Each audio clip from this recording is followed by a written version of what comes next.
Hi, it's Chris with Implied Music. Subtractive composition. Mostly we're concerned about what to add, what goes next, what am I going to use? But today we're going to take a look at taking things away.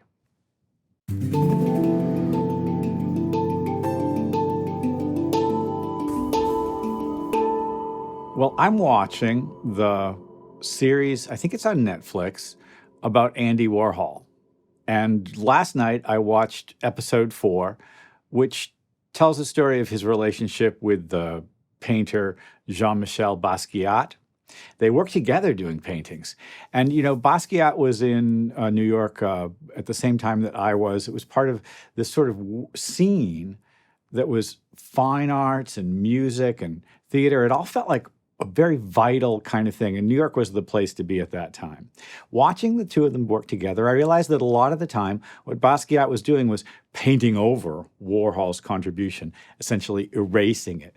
And as a result, we have something that's really quite different. And this process has been used for centuries, effacing something that exists earlier, graffitiing over somebody else's tag. You know what I mean?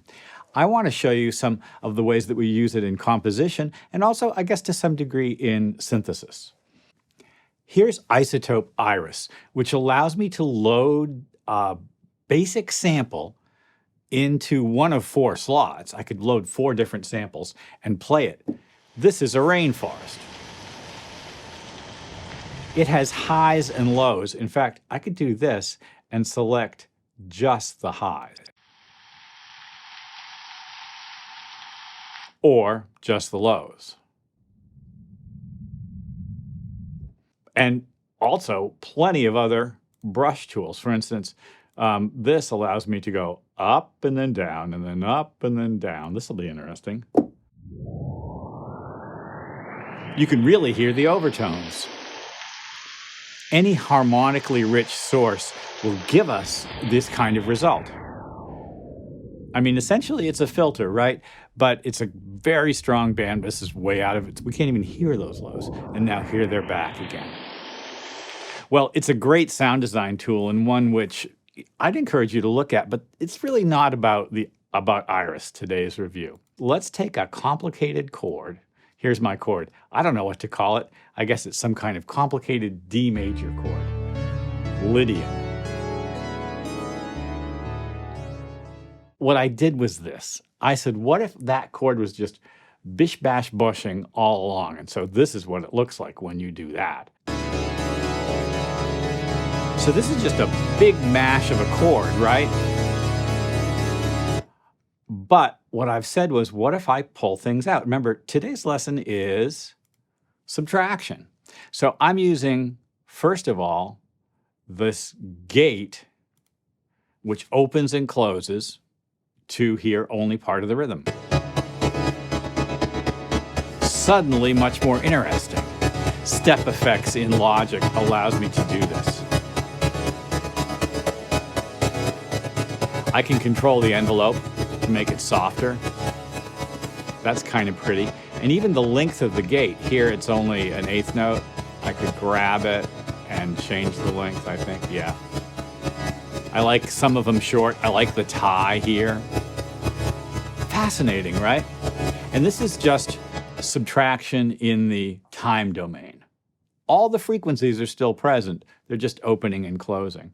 Well, of course, Step FX also has a filter cutoff. Let's turn it on. Can you imagine what's going to happen? The filter opens and then closes. It's really pulling things out. We have a depth control and a rate control. And I've set the rate to quarter note triplets so that the length of the sweep doesn't match the length of the rhythm. Now this is a nice little sound. Let's try some other filters. For instance, the low pass filter. This is a fairly conventional sound. You hear this kind of thing all the time in scoring. Of course, we could automate this as well. And we could also automate the resonance for a sharper cutoff.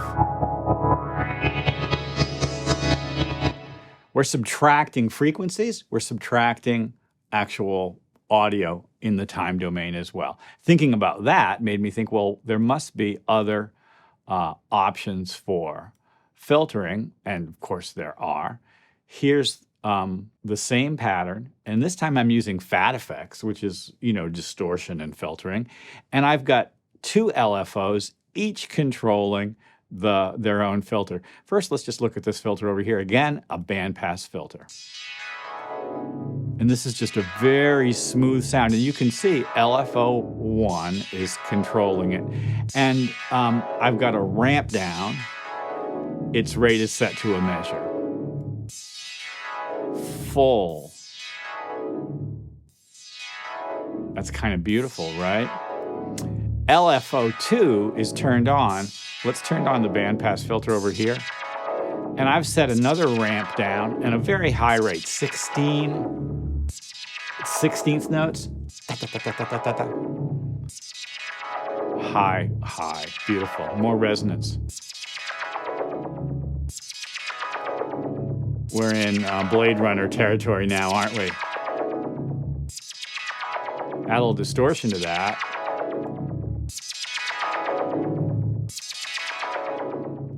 That's cool. Subtraction. We're composing with subtraction.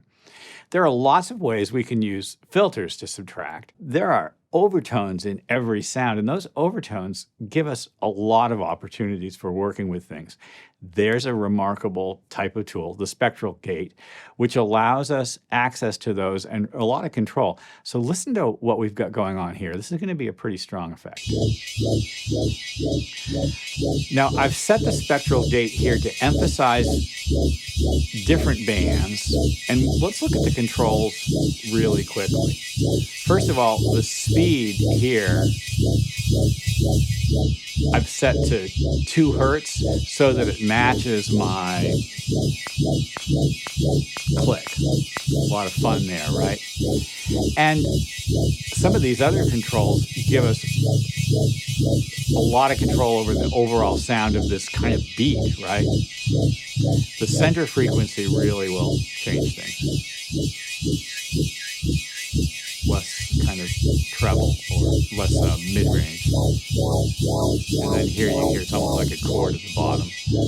What I wanted was like a kick snare, a kick hi-hat effect. Let's bring up the actual chord and the bass. There's the chord. We could automate this swelling in and out. Want more highs? We can have it. Fewer lows.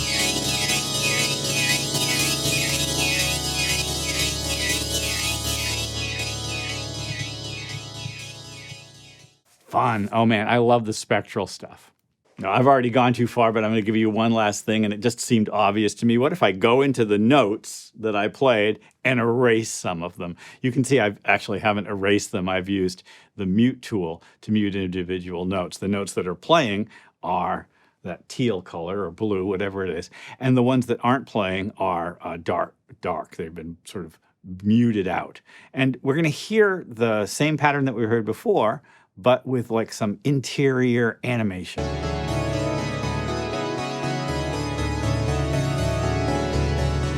And this is the kind of effect you could get scoring for an orchestra or an ensemble. This reminds me of the minimalist composers as they worked in groups, or the effect of, say, Terry Riley's composition, a very early minimalist composition called In C, where different patterns, all in the same key, playing, different notes from that key, interact and lay over each other. I mean, the truth is I could listen to this for a while and not be bored, give a little bit of delay or echo on it, and it's pretty interesting. I purposefully chose a harmonically rich patch in order to give me plenty of kind of raw resources to work with, especially with the filters, but it could be equally interesting with just kind of muted mallets or piano, all kinds of possibilities here. Well, I hope this has been useful. Like and subscribe and ding the bell. You'll be notified when I do my videos. I'll see you next time.